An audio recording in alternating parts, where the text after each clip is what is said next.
주시옵소서.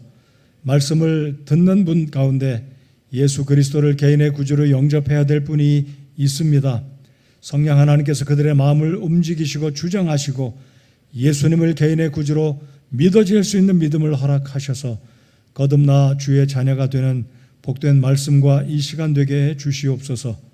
거듭난 우리 성도들은 우리 주님 앞에 우리가 왕가의 제사장이라는 말씀을 다시 되새기면서 이 시대의 어떤 모양으로 가정과 교회와 일터에서 주님을 섬기며 거룩한 모습으로 살아갈 것인지 교훈해 주시옵소서.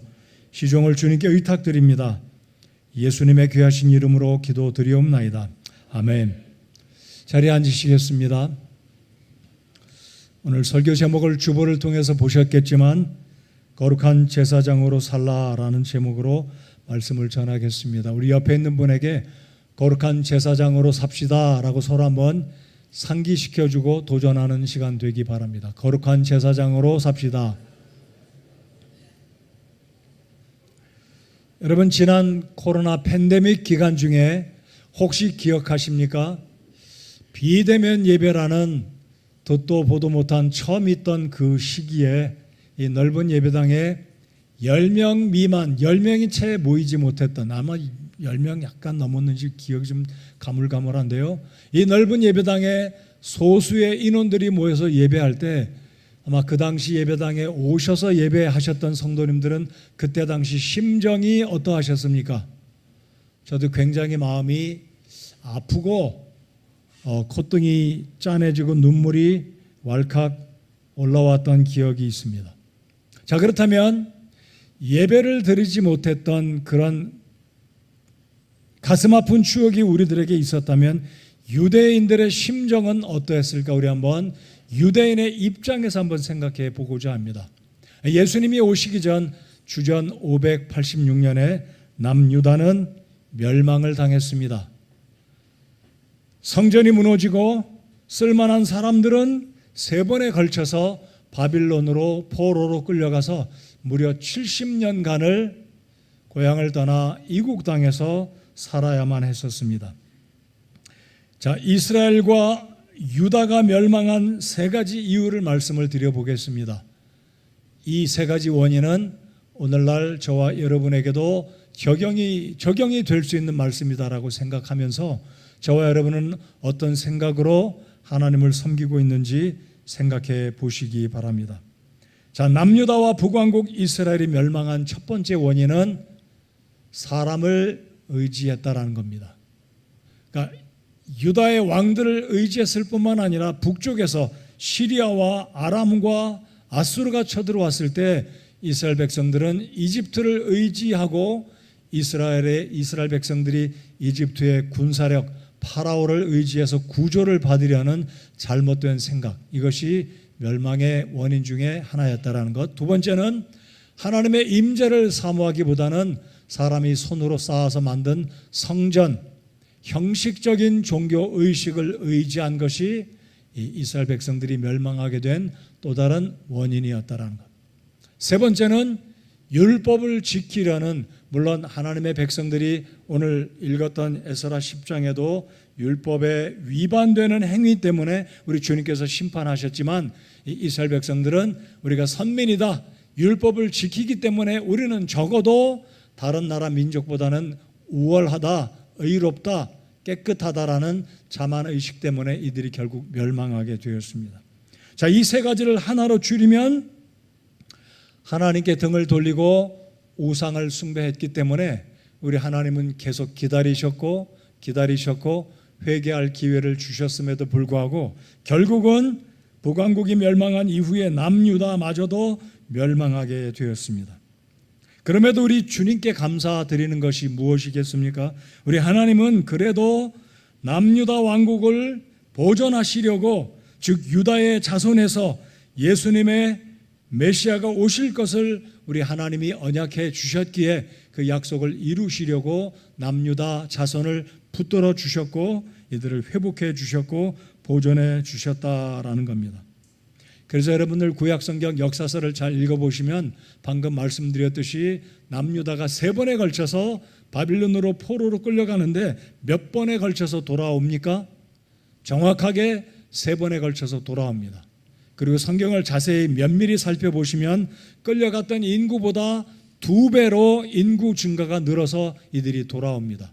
그래서 에스라서 1장에 보시면 하나님께서 역사하셔서 페르시아의 왕이었던 고레스를 통해 칙령을 선포하게 하시고 유다 백성들이 돌아오게 합니다. 특별히 이 에스라, 에스더, 느헤미야 이 3권의 역사서를 통해 이스라엘 백성들이 무엇 때문에 멸망했는지, 그리고 하나님이 어떻게 이 백성들을 용서하시고 회복의 은혜를 주셨는지 살펴보실 텐데요. 이 에스라기가 우리에게 하나님의 백성들이 회개하면 주님은 용서하신다라는 교훈을 받게 됩니다. 자, 에스라는 모두 10장입니다. 네, 기억하시기 바라는 것은 1장부터 6장까지는 1부이고 7장부터 10장까지가 2부인데 두 인물이 에스라서의 핵심 리더로 등장합니다. 자, 1차 포로 때는 수룹바벨이라는 사람이 포로의 유다인들을 데리고 예루살렘으로 돌아와서 성전을 건축합니다. 그게 6장까지의 내용이고요. 그리고 이제 7장부터 10장까지 4장이지만 에스라서의 절정이고 핵심을 이루는 내용은 7장부터 10장까지 잃어버린 거룩함을 회복시키는 장면이 오늘 10장에서 절정으로 잃어버린 유다 백성들의 거룩함을 회복하는, 다시 말씀드리면 영적인 쇄신을 일으키는 장면이 7장부터 10장까지 바로 에스라가 두 번째 인물로 거룩함을 회복하는 영적인 쇄신을 일으키는 모습이 에스라서의 핵심 중에 핵심이다라는 것 기억하시기 바랍니다. 자, 6장까지 1차 포로 기간 동안에 돌아왔던 이들이 성전을 건축합니다. 그리고 6장에서 7장으로 오기까지 몇 년이 시간이 흘러가냐면 무려 80년의 시간이 흘러갑니다. 에스라서에서는 6장에서 7장까지 오는데 80년이 흘렀다, 직접적인 언급은 없습니다. 그러나 페르시아의 왕들, 이들이 통치했던 그 기간들을 추론하면 1차 포로 귀환에서 2차 포로 귀환, 에스라가 돌아올 때는 이미 80년의 시간이 흘렀다라는 것을 숫자적으로 알 수가 있게 됩니다. 자, 이제 본론으로 들어가면 영적으로 타락했던, 타협했던 이 유다인들이 어떻게 해서 영적인 쇄신을 일으켰는지 보실 텐데요.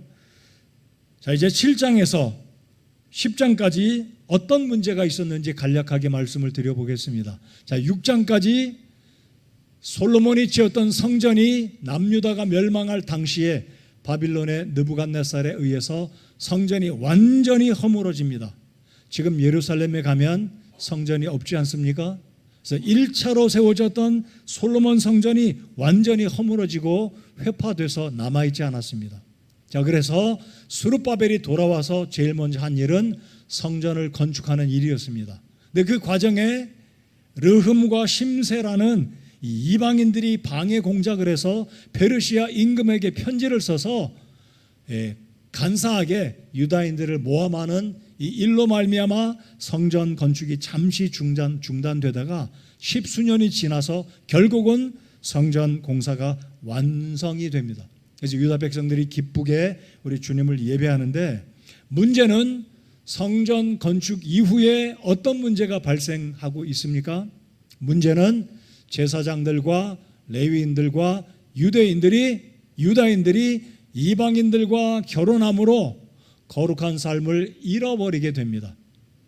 여러분, 오늘 이 시대에 그리스도인들이 외국인과 결혼하는 것 성경적이다 아니다 언급할 필요가 없습니다. 우리 이방인 그리스도인들에게는 주님께서 믿음의 사람들과 결혼하면 그런 자유를 주셨기에 오늘날 이방인들, 외국인들과 결혼한 것에 대해서는 우리가 그것이 잘못됐다, 잘됐다, 성경적이다 논할 필요가 없습니다. 하나님께서 우리에게 주신 자유이기 때문에요. 그러나 적어도 유대인들만큼은 이방인들과 결혼해서는 안 되는 것으로 주님이 명령을 하셨습니다. 그러니까 율법에 금지된 사항이었습니다. 이유가 무엇일까요? 자, 여호수아가 가나안 땅을 정복하고 가나안에 정착할 때는 주님께서 분명히 말씀하셨습니다. 이교도들과 이방인들과 결혼하지 말라.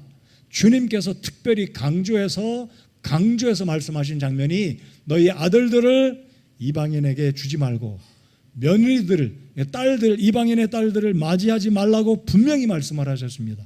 네, 오늘 10장에 보시면 제사장들마저 이방인들과 결혼해서 자녀들을 낳는 장면, 그리고 레위인들마저도 이방인들과 결혼해서 하나님의 율법을 무시하고 어기면서 죄를 짓는 장면이 이제 7장 이후서부터 등장합니다. 그래서 이 에스라가 바빌론에서 돌아와서 보니 성전은 완성되었지만 무너져버린 이스라엘 백성들의 정체성, 거룩함을 상실한 모습을 보고 에스라가 영적인 쇄신을 일으키는 장면이 7장부터 10장입니다.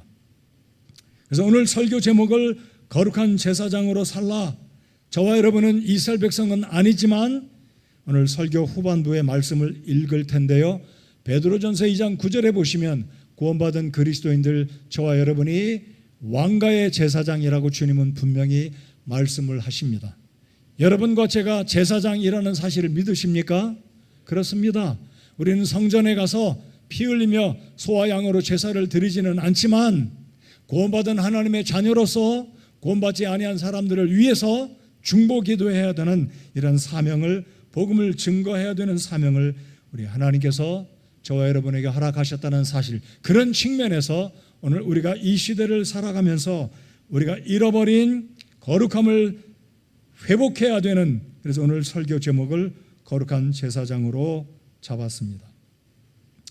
자, 이제 본론으로 들어가 보겠습니다.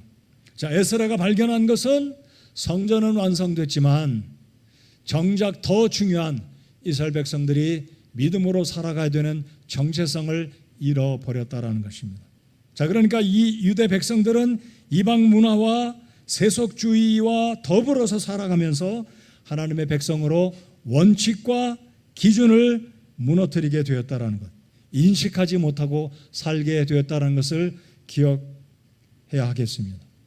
어떠신가요? 저와 여러분은 구원받은 특별히 침례교회 성도로 이 시대에 특별한 하나님의 제사장으로 살아가야 하는 책임과 사명이 저와 여러분에게 주어졌다는 거 믿으십니까? 이 직분을 우리가 감당해야 됩니다. 근데 우리도 모르는 사이에 경제적인 어려움, 세상 사람들과의 원만한 어떤 관계, 소위 말하는 좋은 게 좋은 것이다라는 그런 일반 사람들이 말하는 어떤 원리에 입각해서 우리 믿음의 색채를 내려놓고 성경의 원리를 내려놓고 타협하고 살고 있다면 우리도 에스라 10장, 9장, 8장, 7장에 나오는 레위인들이 그들의 본분을 내려놓고 이방인들과 결혼해서 살면서 우상을 섬기고 세상적인 생각과 세상적인 문화가 이 유다 백성들 삶 속에 들어와서 뿌리를 내리게 되었다라는 것, 우리가 영적으로 이런 측면으로 동일하게 묵상하고 우리 자신을 살펴보아야 한다라는 겁니다. 자, 그러면 왜 이 당시에 제사장들과 레위인들과 이 두 그룹의 사람들로 말미암아 유다 백성들이 분명히 알면서도 이방인들을 맞이해서 이방 여인과 결혼해서 자녀들을 낳고 세속적으로 살게 되었는지 5가지 원인을 말씀드려 보겠습니다. 첫 번째는 생존의 원인. 자, 바빌론에서 70년을 살았던 이들이 고향으로 돌아왔을 때 정착지가 마련되어 있지 않았을 겁니다. 여기에 사십시오. 여기에 사십시오. 토지, 집, 모든 게 낯설고 생소했었습니다. 7년도 아니고 70년입니다. 이런 문제 때문에 유다 백성들은 본인도 모르게 이방의 문화, 세속적인 문화, 이런 것들을 받아들이게 됐다는 것. 두 번째는 정치적인 원인. 당시에 예루살렘을 나름대로 터줏대감 노릇하던, 실제로 이 유다 백성들이 예루살렘을 근거로 살고 있었지만 멸망하고 70년 동안 이 유다 백성들이 부재하다 보니까 이방 족속들이 예루살렘에 터줏대감 노릇, 영향을 끼치는 사람들이 되게 되었다는 것. 그래서 제사장들이나 레위인들이나 유다 백성들이 바빌론에서 돌아와 보니 많은 사람들이 예루살렘에 영향력을 끼치고 있었다는 것. 그래서 이런 상황 가운데 유다인들이 이러한 상황에서 하나님의 백성으로 영향력을 끼치기 위해서는 손을 잡고 이들과 뭔가 타협하는 상황 가운데 놓이게 되었다는 것. 세 번째는 어떤 원인입니까? 아마 이 세 번째 원인이 굉장히 큰 영향력이 되지 않았을까. 저는 세 번째와 다섯 번째가 제일 중요한 영향력이 컸다라고 생각합니다. 자, 70년 동안 이들이 바빌론에서 삽니다. 여러분, 바빌론에는 성전이 당연히 없죠. 예배를 정식적으로 다섯 제사 7절기를 레위기에서 언급했던 그 명령을 바빌론에서 살던 유다인들은 행할 수가 없었을 것입니다. 뭔가 아련하게 있기는 있었지만 특별히 자손들이 태어납니다. 이들에게 히브리어를 제대로 가르치지도 못하고 이 유다 백성들, 이스라엘 백성들의 정체성, 신앙의 정체성을 유산적으로 물려주지 못했다라는 거죠. 여러분, 해외에 살고 있는 한국인 자녀들이 한국말 잘 못하는 것도 그런 원인이다라고 우리가 상식적으로 생각하지 않습니까? 이들도 동일했다라는 거죠. 그러니까 70년간 이방문에 살다가 유다 예루살렘으로 돌아와 보니 여전히 생소한 겁니다.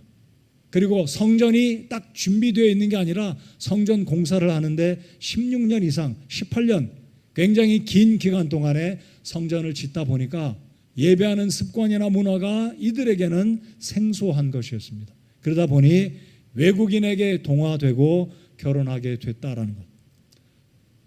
자, 그래서 네 번째, 다섯 번째, 특별히 이제 다섯 번째 말씀드리면 구조적인 원인이 무엇일까요? 기능적인 측면에서 제사장들이나 레위인들은 어떻습니까? 여러분, 성경을 오래 읽고 신앙생활 오래 하신 분들은 레위인들은 어떤 사람들인지 잘 아실 겁니다. 여러분, 여호수아가 가나안을 정복하고 토지를 분배할 때 레위 지파 사람들은 토지를 분배받지 못했습니다. 자, 레위인들은 어떻게 먹고 살아요? 성전에서 하나님의 제사를 통해서 남는 분깃, 제물을 통해, 그리고 유대 백성들이 하나님께 세금을 드릴 때, 성인이 될 때, 남자아이가 태어날 때, 성전에 갈 때 드리는 세금을 가지고 레위인들이 살게 되었습니다.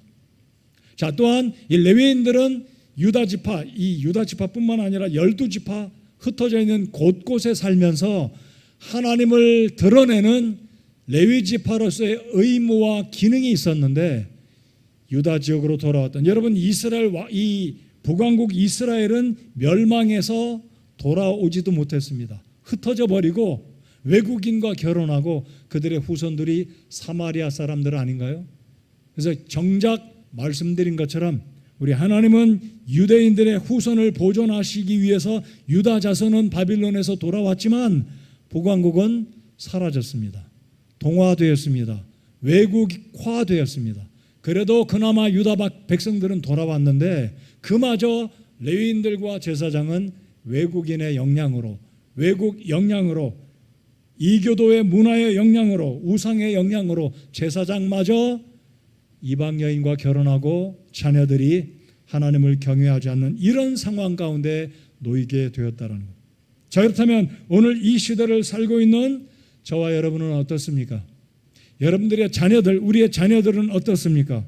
학교에 가면 불신앙의 영향을 더 많이 받는 시대에 살고 있는 것이 현실이다라고 생각됩니다. 자, 그렇기 때문에 오늘 이 시대는 유다 백성들이 바빌론에서 돌아왔던 이 당시에 외국인과 결혼해서 외국인의 어떤 문화와 종교와 습관들이 상당한 영향을 끼쳤기에, 그렇기 때문에 제사장들조차도, 레위인조차도 하나님의 본분과 기능을, 직분을 감당하지 못하고 있었다라는 겁니다. 이런 상황에 드디어 하나님의 사람 학사란 뜻은 율법학자, 서기관, 하나님 말씀을 가르치는 영적인 하나님의 종이었다라는 측면에서, 그리고 에스라는 제사장이었습니다. 학사 겸 제사장, 율법학자 겸 제사장인 에스라가 드디어 이스라엘 백성들의, 이 유다 백성들의 문제를 직관하고 발견하고 영적인 운동을 일으키는 장면이 7장, 8장, 9장, 10장입니다. 자, 이제 드디어 10장에서 1절을 우리 한번 다 같이 읽어 보시겠습니다. 1절, 에스라로 말미암아 영적인 회복이 일어나게 되는데, 첫 번째, 에스라가 어떤 원리로 이스라엘 백성들을 일깨워서 거룩을 회복시키는지 1절을 같이 읽어보시겠습니다. 다 같이 읽겠습니다. 시작. 이제 에스라가 하나님의 집 앞에서 울며 엎드려 기도하고 자백할 때 이스라엘 중에서 남자와 여자와 아이들의 심히 큰 회중이 그에게 모였으니 이는 백성이 심히 크게 울었기 때문이더라. 영적인 리더 제사장 에스라는 하나님의 집 앞에 성전 앞에 엎드려 울며 기도하기를 시작합니다. 자백했다라고 말씀하고 있습니다. 자백이라는 게 무엇이겠습니까? 자신의 죄. 사실 에스라가 성경적으로 보면 외국인과 결혼했다, 어떤 문제가 있다라고 성경은 말씀하지 않습니다. 그렇다면 에스라가 자백했다는 의미는 백성들의 죄를 마치 자신이 지은 죄인 양 하나님 앞에 회개하고 눈물로 기도하는 영적인 리더 에스라의 모습을 볼 수 있습니다. 여러분, 느헤미야도 동일한 장면을 보게 되죠. 느헤미야도 유다 백성의 그 전쟁으로 인한 멸망당한 소식과 성벽이 무너진 소식과 하나님의 성전이 온전히 무너져 내린 이 소식을 듣고 느헤미야가 금식하며 눈물로 하나님께 회개 기도하는 장면은 에스라와 동일합니다.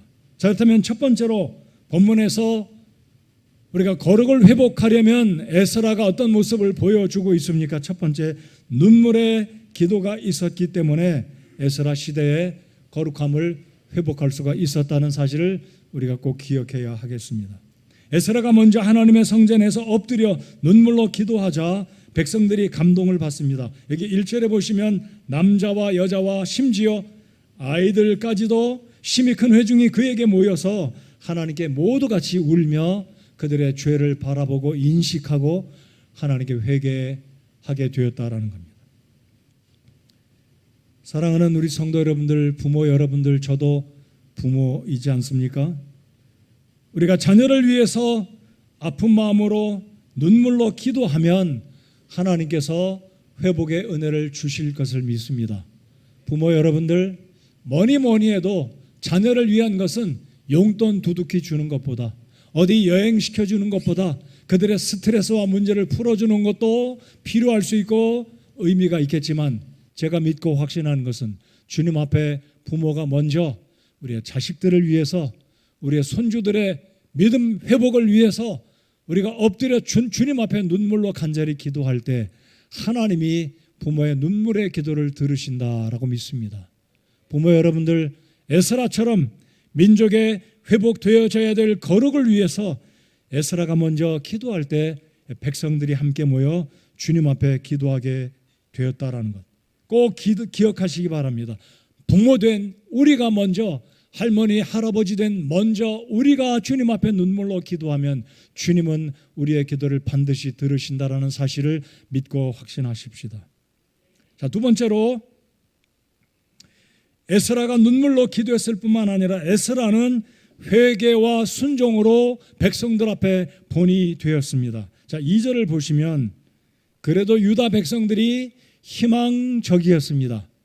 들으셨습니까? 희망적이었어요. 자, 2절 같이 한번 읽어보시겠습니다. 읽은 9절이지만 한 번 더 읽어보겠습니다. 자, 여기에 2절에 있는 스가냐라는 사람처럼 이런 고백이 저와 여러분의 고백이 되기 바라고 우리 교회 성도들의 고백이 된다면 얼마나 기쁘고 감사하겠습니까? 자, 우리 2절을 같이 한번 이런 심정으로 같이 읽어보겠습니다. 2절 읽겠습니다. 시작. 엘람의 아들들 중에 하나인 여히엘의 아들 스가냐가 에스라에게 응답하여 이르되 우리가 우리 하나님을 대적하고 범법하여 그 땅의 백성으로부터 이방 아내를 취하였으나 이제 이 일에 관해 이스라엘에 아직 소망이 있나이다. 자, 우리 한번 이렇게 읽어봅시다. 아직 우리에게도 소망이 있습니다. 그렇습니다. 우리의 가정에 이런저런 문제가 있고 이 나라 우리 교회에 이런저런 문제가 있을지라도 회개하고 눈물로 엎드려 기도할 때 스가냐가 에스라에게 고백했던 것처럼 리더여, 하나님의 사람이여, 우리에게 아직도 소망이 있나이다. 어떤 일에 대해서요? 이제 이 일에 관해서. 이 일이란 무엇일까요? 하나님의 명령을 무시하고 이방인과 결혼함으로 우상 숭배에 빠지게 되고 세상적인 가치관에 떨어져서 거룩함을 상실한 이들에게 이제는 회복할 수 있는 소망이 아직 있다고 고백한 이 말씀이 우리 개인의 삶과 우리 가정과 우리 교회와 우리 나라에 여전히 동일한 줄 저는 믿습니다. 여러분, 솔로몬 생각해 보십시오. 솔로몬이 얼마나 복받은 사람입니까? 얼마나 아버지의 믿음으로 굉장한 사람이었습니까? 근데 솔로몬의 말기를 보면 보십시오. 얼마나 많은 부인들 때문에 결국 우상을 숭배하지 않았습니까? 온통 이스라엘 나라를 우상 숭배의 나라로 만들게 되었습니다. 그렇기 때문에 우리 하나님은 잘 아시기 때문에 이방 여인과 결혼을 철저하게 금지시킨 겁니다. 여러분, 당시에 가나안 사람들은 살아있는 아이들을 불 속에 던지는 끔찍한 죄를 지었던 민족들이었기 때문에 하나님은 그들의 악한 습관을 본받지 않기 위해서 아예 처음부터 근절시키시고자 이방인과의 결혼을 금지시키신 것입니다. 그런데 오늘 말씀 보면 우리가 이렇게 하나님을 대적하고 범법했다라고 2절에서 고백하지 않습니까? 그럼에도 불구하고 아직도 소망이 있다라고 여기에 스가랴가 고백합니다. 자, 그러니까 이런 상황에서 에스라가 보여주고 있는 본문의 하나님의 말씀은 우리에게도 여전히 회개와 순종을 드리는 한, 회개한다면 하나님은 여전히 우리의 가정과 우리 개인의 삶도 회복의 은혜가 있을 줄 믿고 확신하시기 바랍니다. 여러분의 가정에 구구절절히 어떤 문제가 있는지 잘은 제가 몰라요. 대략은 제가 그래도 알고 저도 마음 아파하며 어떻게 하면 저 가정이, 어떻게 하면 저 성도가, 어떻게 하면 저의 가정이, 어떻게 하면 제 심령이 회복되어서 거룩함을 회복할 수 있을까? 주님 앞에 엎드릴 수밖에 없는 사실을 인정할 수밖에 없습니다. 사랑하는 성도 여러분들, 이 말씀을 꼭 기억하십시다. 아직 이 일에 관해 이스라엘에 아직 소망이 있나이다. 여러분의 가정 속에, 여러분의 심령 속에 어떤 문제로 하나님 앞에 고민하고 기도하고 간절히 매달려 기도하고 있는지는 제가 잘 모르지만 끝까지 기도하고 매달리고 엎드려 회개하고 실제로 순종하게 되면 우리 하나님께서 우리의 삶을 바꿔주시고 변화를 일으켜주시는 자비하신 하나님이신 줄을 믿습니다. 분명히 우리 주님은 우리에게 은혜를 베풀어 주실 것입니다. 그렇기 때문에 이 스가랴가 에스라를 격려하지 않습니까? 우리 교회에도 이런 성도님들이 많이 있으면 좋겠습니다. 서로 격려하는, 아직도 우리 소망이 있습니다. 여러분, 형제가 형제를 바라보고 집사님이 집사님을 바라보고 어려움을 당한 그 성도에게 우리가 주님 앞에 회개하고 기도만 하면 아직 늦지 않았습니다. 아직 우리에게 소망이 있습니다라고 서로 격려하고 위로할 수 있는, 그리고 서로를 위해서 중보 기도해 줄 수 있는 저와 여러분 우리 교회 성도님들이 되십시다. 스가랴가 그랬습니다. 오늘 이 말씀을 우리의 삶에 구체적으로 적용해 본다면 나는 말씀을 듣고 어떻게 결단하고 있는지 이 아침에 우리 자신들을 살펴보십시다. 자, 1월부터 6월까지 이미 지나갔습니다. 2025년도 절반이 지났습니다. 그리고 오늘이 7월 첫 주일입니다. 어떻게 나는 살아가고 있는지, 내 삶에 비뚤어진 문제가 있다면 내 삶에 하나님 아버지 앞에 구원받은 사람으로서 거룩한 제사장으로서 오늘 본문에 나오는 이 제사장들처럼 우리가 이방 여인과 결혼하지 않았지만 동일한 이런 유사한 범죄는 아니더라도 우리 주님 앞에 하나님의 말씀 앞에 우리 자신들을 비춰볼 때 무엇인가가 잘못된 것이 있다면 우리가 주님 앞에 엎드려 눈물로 기도하고 주님의 은혜가 회복하심이 있기를 바라면서 회개하고 실제적으로 입술로 회개할 뿐만 아니라 순종으로 행동할 수 있는 우리가 될 때 하나님은 우리의 삶을, 우리 개인들을, 우리의 가정과 우리 교회와 이 나라를 우리 주님께서 회복해 주실 줄을 믿습니다. 자, 그래서 실제적으로 어떤 결단을 내리고 있는지, 내가 결단해야 될 것은 무엇인지 7월 첫 주일 오늘 이 아침에 우리 자신들을 돌아보고 우리의 가정들을 돌아보고 우리 교회를 돌아보는 저와 우리 성도 여러분들 모두가 되시기를 바랍니다. 세 번째로, 자, 에스라는 어떤 운동을 일으켰기에 어떤 결과를 가져왔습니까? 세 번째로는 7장 10절을 잠시 후에 보시겠지만은요. 자, 10장 5절을 한번 보시겠습니다. 10장 5절입니다. 자, 스가랴가 에스라를 격려합니다. 아직 늦지 않았습니다. 우리 소망이 있습니다. 우리가 하나님 앞에 순종하고 회개하고 결과적으로 변화를 일으킨다면 주님께서 우리에게 은총, 은혜를 베풀 것을 이야기하면서 에스라를 격려합니다. 용기를 내십시오. 크게 용기를 내시고 그 일을 행하십시오 라고 격려합니다. 자, 이제 5절을 다 같이 한번 읽어보실까요? 5절을 읽겠습니다. 시작.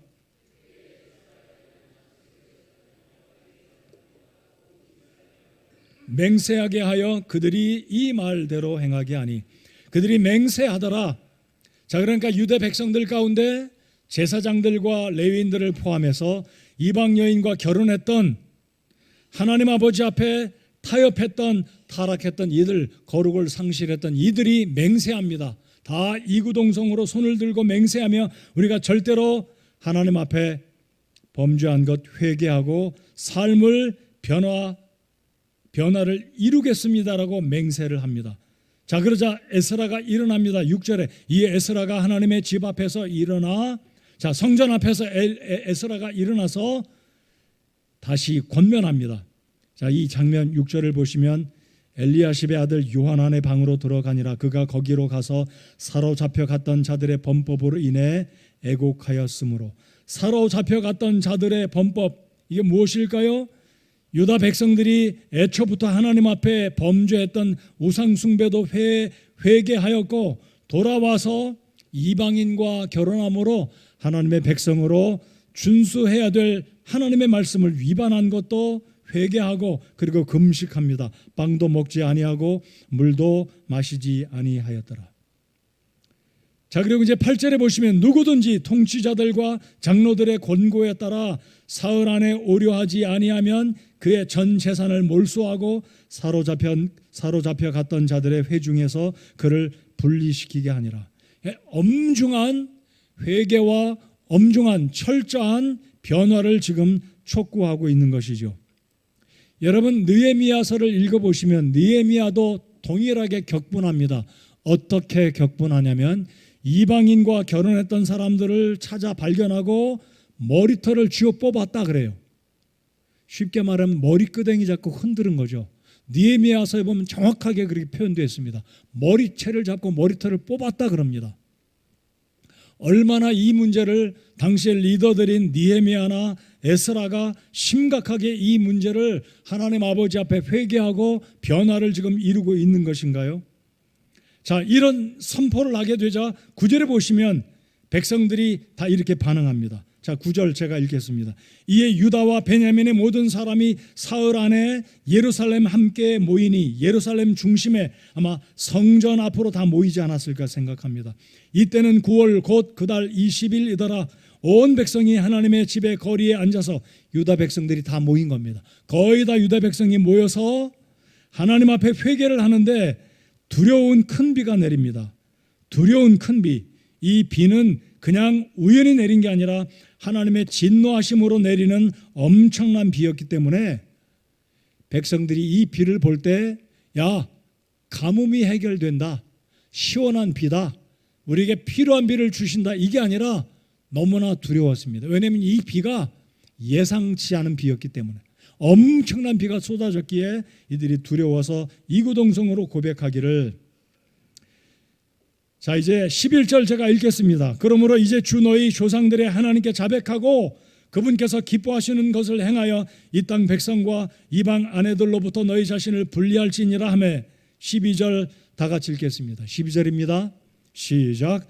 이에 온 회중이 큰 소리로 응답하여 이르되 당신이 말씀하신 대로 우리가 반드시 행하리이다. 우리가 반드시 행하겠습니다. 이방 여인과 결혼해서 하나님의 규례를 무시하고 위반한 범법한 이 사실들을 회개하고 돌이키고 정리하겠습니다 라고 고백을 합니다. 13절 보십시오. 그러나 백성이 많고 또 지금은 많은 비가 내리는 때이므로 우리가 능히 밖에 서지 못하며 우리 많은 사람이 많은 사람이 이 일로 죄를 지었으므로 이 일을 하루 이틀에 처리할 수 없사오니 이제 온 회중에서 14절입니다. 이제 온 회중에서 우리의 치리자들을 서게 하시고 우리의 도시들에서 이방 아내를 취한 자들은 다 정한 시간에 각 도시의 장로들과 재판장들과 함께 오게 하여 마침내 이 일로 인한 우리 하나님의 맹렬한 진노가 우리에게서 떠나게 하소서 하니라. 변화를 이루고 있는 것입니다.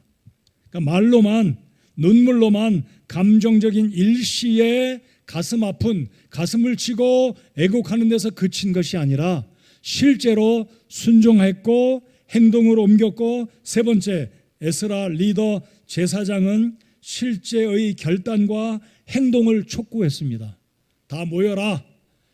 회개하지 않으면, 변화를 이루지 않으면 재산을 몰수하고 하나님의 진노 가운데 큰 일을 겪게 될 것이다 라고 백성들에게 실제적인 삶의 변화를 촉구하였다라는 겁니다.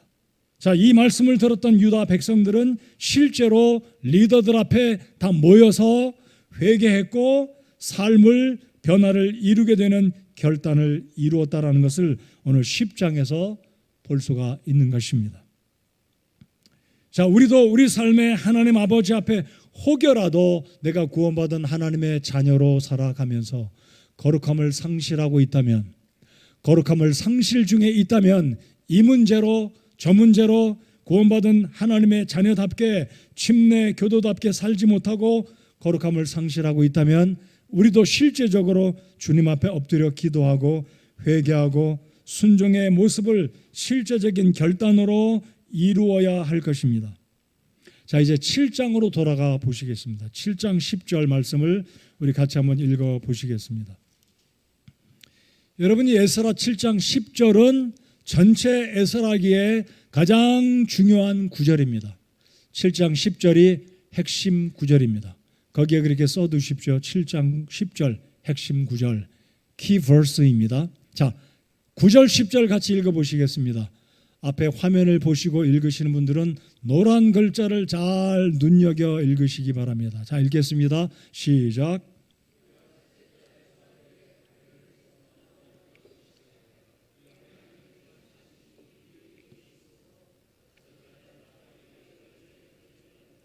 이는 에스라가 주의 율법을 구하고 그것을 행하며 이스라엘에서 법규와 판단의 법도를 가르치려고 자기 마음을 예비하였기 때문이더라. 자, 9절은 아까 말씀드린 대로 2차 포로 기간 중에 에스라가 백성들을 이끌고 유다로 돌아오는 장면입니다. 언제 출발해서 언제 도착했다. 이때는 전부 다 걸어와야 되니까 상당한 시간이 걸렸죠. 네, 상당한 시간. 400km 이상을 걸어오니까 상당한 기간이 필요했을 겁니다. 자, 그런데 에스라가 예루살렘에 돌아와 보니 거룩함이 무너졌습니다. 동료 제사장들이 버젓이 이방인과 살고 있고 자녀들이 태어나서 그 자녀들을 보니까 하나님을 예배할 줄도 모르고 히브리어도 모르고 이방인 말하고 이방인의 문화와 습관 속에 살고 있는 모습을 보고 에스라가 마음속에 통분이 여기고 하나님께 회개하면서 방금 읽었던 10장 1절의 말씀이 오늘 10장인데요. 자, 7장에서는 10장으로 오기까지 에스라가 먼저 하나님 앞에 결단한 장면을 기록한 것입니다. 자, 무엇을 결단했다고요? 이 백성이 거룩함을 상실했으니 내가 이들을 회복시켜야 되겠다 해서 먼저, 잘 들으십시오, 자신이 먼저 하나님 앞에 결단을 하였습니다. 자, 노란색 글자를 보시기 바랍니다. 세 가지 동사, 내가 먼저 제사장으로 변화되어지고 거룩함을 입고 이 백성들을 변화시켜야 되겠다는 결단을 하게 되는데, 첫 번째, 에스라가 주의 율법을 구하는 삶을 살기로 결단합니다. 첫 번째 동사 구하고, 영어로 뭐라고요? seek. 두 번째는 그것을 행하며, 자기는 행하지도 않고 공부만 하고 가르치기만 하면 안 되지 않겠습니까? 그래서 에스라는 공부하고 두 번째 행하였습니다. 세 번째, 그리고 이 말씀을 가르치려고 하나님의 법도를, 하나님의 판단의 법도를 가르치려고 자신의 마음을 예비하였다. 자, 구하고 행하고 예비하였다. 그래서 우리 교회 모든 성도님들, 저와 함께, 그리고 저는 여러분과 함께, 우리 교사 여러분들 지금 교회 학교에 내려가서 수고하시지만 하나님의 말씀을 배우기로 작정하고 주의 뜻을 구하고 그리고 행하고 실제적으로 우리 삶에 행할 때 우리 주님께서 우리의 삶에 잃어버린 거룩함을 회복시켜 주시리라고 믿습니다. 여러분 믿으십니까? 에스라를 본받아야 되죠. 그래서 오늘 설교의 핵심의 인물은 에스라가 아닙니다. 에스라가 아니라, 에스라는 누구를 상징하는 인물이냐면 누구를 상징할까요? 대제사장이신 우리 예수님을 상징하는 인물입니다. 우리 예수님은 저 여러분을 구원하기 위해서 이 땅에 오셨고 십자가 위에 못 박혀 죽으심으로 우리에게 의로움을 주시기 위해서 피 흘려 죽으시고 부활하셨기 때문에 이 에스라, 제사장 에스라는 신약시대에 오실 메시아 대제사장 예수 그리스도를 상징하는 귀한 인물이다라는 것 꼭 기억하시기 바랍니다. 자, 그래서 첫 번째, 에스라는 하나님 앞에 눈물로 기도했다라는 것, 그 눈물의 기도가 거룩함을 일깨우는 원인이 됐다라는 것. 두 번째, 하나님 앞에 엎드려 실제로 회개하고 입으로만 회개한 게 아니라 실제로 삶으로 옮겨서 그 회개를 순종으로 나타냈다. 세 번째, 에스라가 어떻게 이스라엘 백성들, 유다 백성들에게 거룩함을 회복시켰습니까? 실제로 결단하고 삶으로 옮겼을 때, 실천했을 때, 방금 읽었던 7장 10절의 말씀처럼 에스라 한 사람이 결단하고 삶으로 본을 보였을 때 결국은 이 10장에서 스가랴 같은 사람, 장로 같은 이 리더들이, 유다 백성들의 리더들이 감동을 받고 하나님 앞에 드디어 모여서 회개를 하였다라는 겁니다. 자, 그래서 7장, 이 10장 18절 한번 눈으로 보실까요? 여러분 10장 18절 이하에 보면 굉장히 많은 사람들의 실명이 언급됩니다. 실제 이름이 기록이 돼요. 아마 이 실명이 언급된 사람들은 얼마나 부끄러웠을까요? 이방 여인과 결혼했던 사람들입니다. 다. 아마 이들의 이름이 무명 처리됐다면 그래도 낯이 좀 덜 부끄럽지 않았겠습니까? 실명이 언급됐어요. 자, 그런데 간략히 말씀드리면 10장 18절에 회개한 제사장은 17명, 레위인들은 9명, 이렇게 노래하는 자들, 찬양하는 자들, 성전에서 봉사하는 레위인들이 9명, 그리고 백성들의 이름이 언급됐는데 이방 여인과 결혼한 유다 백성들이 84명입니다. 자, 그리고 마지막 절 44절을 읽어보시겠습니다. 자, 44절을 읽으실 때는 여러분 마음속에 퀘스천 마크를 하나 달아두고 읽어보십시오. 왜 에스라기가 이렇게 끝나고 있는가 생각하면서 44절을 다 같이 읽겠습니다. 자, 읽겠습니다. 시작.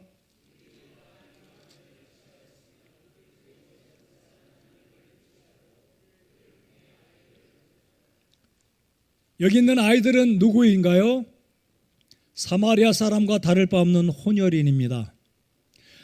어머니를 통해 신앙의 유산을 받고 하나님을 그렇게 경외할 아마 개 중에는 아버지의 영향, 친구들의 영향으로 하나님을 경외했을 수도 있겠지만 대부분 여기에 나와 있는 아이들은 순전한 하나님을 경외하는 순전한 신앙을 가진 유다인들이 아니었을 겁니다. 자, 그렇다면 제가 왜 여러분과 함께 44절을 퀘스천 마크를 두고 읽자고 말씀을 드렸는지 생각해 보시겠습니다. 여러분 에스더기 읽어보셨죠? 에스더기는 얼마나 멋지게 행복하게 좋은 결말로 끝이 납니까? 불임절의 축제로 끝이 납니다.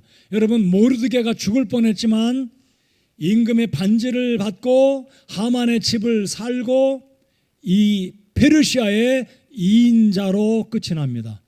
유대인들이 죽을 뻔했지만 온 페르시아 제국의 120개 도에 살고 있던 유대인들이 불임절 축제를 지키면서 우리가 죽을 뻔했지만 하나님의 은혜로 건진받았다는 축제로 에스더기가 해피엔딩으로 끝이 납니다. 느헤미야기는 어떻습니까? 느헤미야기 마지막 장에 이 느헤미야가 하나님께 기도하는데 하나님께서 기도를 들으신 모습으로 느헤미야가 끝이 납니다. 근데 에스라기는 어떤가요? 석연치 않게 끝이 나요. 뭔가 찜찜합니다. 뭔가 문제가 해결한 듯 하는데도 여전히 44절에 이들이 다 이방 아내를 취하였으며 그들 중에서 몇 사람은 아내들을 취하고 그들을 통해 아이들을 가졌더라. 무슨 의미일까요? 왜 성경의 기자 에스라는 왜 이런 마지막 구절을 통해 독자인 저와 여러분에게 당시대에 살고 있는 이들에게 이 마지막 구절을 통해서 전하고자 하는 메시지가 과연 무엇이겠습니까? 이겁니다. 하나님의 말씀을 어기고 죄를 지으면 하나님께 회개하고 용서는 받지만 대가는 여전히 지불해야 된다. 여러분 보십시오. 여러분 자녀들 쫓아보내겠어요? 얼마나 어렵겠습니까? 아버지가 자녀들을 내쫓아요. 끝이에요. 더 이상 같이 살지 않아요. 사랑하는 그 아내 이방 여인이지만 자기 와이프잖아요. 쫓아냈어요. 이게 죄의 대가이고 결말입니다. 하나님의 말씀을 무시하고 하나님의 언약을 무시하고 거룩한 이 백성들로 살아가야 하는 이 백성들이 생활 때문에 환경 때문에 타협하고 살아간 결과는 마지막 44절은 여전히 꼬리가 남겨서 유다 백성들에게 여전히 고통의 이 짐이 남겨져 있다는 모습으로 에스라기가 끝이 아닌 끝으로 지나가고 있는 겁니다. 여러분 우리가 주님 앞에 그러므로 더 늦어지기 전에 아니면 더 잘못되기 전에 우리가 구원받은 하나님의 왕가의 제사장이라는 이 분명한 이 엄청난 놀라운 축복을 기억하면서 정말 조심하고 세상을 본받지 말고 세상에 동화되지 말고 세상을 따라가지 말고 거룩한 주의 백성답게 살아가야 하는 이유가 바로 여기에 있는 것입니다. 오늘 주님 앞에 나와 예배하는 여러분들의 열정적인 마음과 태도는 어떠하십니까? 성도들과의 관계는 적절하신가요? 윤리적으로 문제는 없으십니까? 오늘 제가 멀찌감치 제 눈에 들어온 게 우리 성도 한 분이 청년 자매와 악수하지 않고 주먹으로 툭 치는 모습을 제가 봤어요. 제가 지금 이야기할 때 그 집사님은 내 이야기하네 라고 아실 겁니다. 제가 지난주에 말씀을 언급을 약간 드리긴 했는데 우리 성도 여러분들 교회에서 형제 자매지간에 윤리적으로 정말 깨끗하게 하나님 앞에 부끄럽지 않은 그런 관계들을 잘 유지하시고 품위 있게 자매들을 대하시기 바랍니다. 제가 가끔가다 그런 언급을 하지 않습니까? 제가 젊은 자매들하고 악수할 때는 잘 안 하려고 하는데 특별할 때는 제가 그래도 젊은 자매님들과 악수하고 대부분 악수하는 분들은 할머님들이에요. 우리 모치님들. 제 어머니보다는 훨씬 연배가 아래시지만 그래도 할머님들하고는 제가 그냥 서슴없이 악수를 합니다. 최근에 제가 우리 사역자들을 통해서 들어보니 우리 성도 여러분들 가운데 우리 좀 조심성 있게 해야 되는데 그렇지 않은 이야기들을 제가 사역자들로부터 보고를 듣고 제가 좀 마음속에 좀 경각심을 갖고 우리 성도들이 거룩함에 성도답게 바르게 성도들 간의 교제를 품위 있게 아름답게 말씀 안에서 해야 되겠다라고 인식하기 때문에 오늘도 거룩함에 대한 말씀으로 주제로 말씀을 전하는 것입니다. 성도 여러분들 아름다운 관계 품위 있게 말씀 안에서 성서 침례교회 성도들답게 아름답게 주님을 섬기고 성도들과의 관계를 맺어 가시기 부탁드립니다. 그렇게 하십시오. 네. 가정과 직장에서는 본이 되는 언행으로 불신자들 앞에 우리가 구원받은 제사장으로서 영향을 끼치는 침례교도 성도들로 세상에서 직장에서 가정에서 언행으로 본을 보이는 저와 여러분들이 되어야 할 것입니다.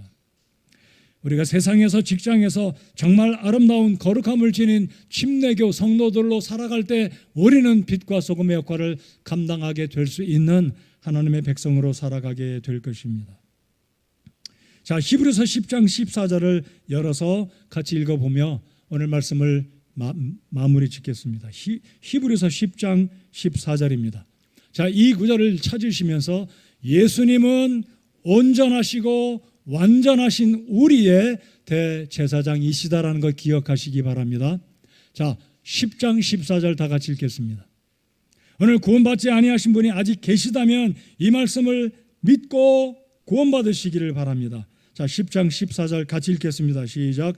그분께서는 거룩히 구별된 자들을 단 한 번 헌물을 드림으로 영원토록 완전하게 하셨느니라. 저와 여러분을 완전하게 하셨습니다. 송아지와 염소의 피가 아니라 예수님이 친히 자신의 몸을 십자가 위에 내려놓으심으로 십자가에 못 박히실 때 물과 피를 다 쏟으시고 한 번에 영원한 우리들의 죄와 허물을 담당하신 대제사장으로 하늘 성소에 들어가심으로 우리 모든 죄를 용서하셨습니다. 오늘 설교의 주인공은 에스라이지만 사실 오늘 설교의 주인공은 대제사장이신 우리의 주님, 저의 주님이신 여러분의 주님이신 자랑스럽고 감사한 우리 주 예수님, 대제사장이신 예수님이십니다. 여러분, 우리 예수님은 한 번에 저와 여러분의 모든 죄를 단번에 영원히 용서하셨습니다. 믿으십니까? 여러분, 구약시대는 계속 제사를 드려야만 했습니다. 바벨론에 갔을 때는 제사 못하죠. 성전이 없으니까. 돌아왔을 때 제사장들이 못하죠. 성전 아직 완공하지 못했으니까. 근데 놀라운 것은 무엇이라고요? 이제는 구원받은 저와 여러분이 성전이 되셨다고 주님 말씀하십니다. 이제는 구원받은 저와 여러분이 대제사장이신 예수님을 통해 우리가 구원받지 아니한 자들을 위해서 중보기도하는 제사장의 직분을 받았다라고 주님이 말씀하십니다. 자, 베드로전서 2장 9절 읽고 기도하겠습니다. 자, 2장 9절 다 같이 읽을까요? 베드로전서 2장 9절 이 말씀을 읽으시며 주님, 저를 제사장 삼아 주신 것 감사합니다. 이런 마음으로 같이 읽겠습니다. 자, 읽겠습니다. 2장 9절. 자, 베드로전서 2장 9절 준비 안 됐으면 성경을 다 열어서 읽겠습니다. 제가 2장 9절을 올려달라고 부탁을 드렸는데 준비가 안 된 것 같습니다. 우리 다 같이 직접 펴서 2장 9절을 읽겠습니다. 베드로전서 2장 9절. 자, 읽겠습니다. 시작. 그러나 너희는 선정된 세대요 왕가의 제사장이요 거룩한 민족이요 특별한 백성이니 이것은 너희를 어둠에서 불러내어 자신의 놀라운 빛으로 들어가게 하신 분께 대한 찬양을 너희가 전하게 하려 하심이라. 아멘. 저와 여러분이 왕가의 제사장이 되었습니다. 이것은 이방인으로서 상상할 수 없는 일입니다. 우리 이방인이 어떻게 왕가의 제사장이 될 수 있습니까? 아론의 자손만 제사장이잖아요. 그러나 우리를 제사장 삼아 주셨습니다. 이제 우리가 해야 할 일은 우리 스스로가 거룩하고 다른 사람을 주님께 인도하는 중보자로서 살아갈 때 하나님의 영광 받으실 것입니다. 하나님 앞에 제사장의 직분을 부여받았습니다. 이제 이 직분을 감당하는 거룩한 제사장으로 살아가는 저와 여러분 모두가 되어야 하겠습니다. 우리 일어나서 함께 찬송하겠습니다.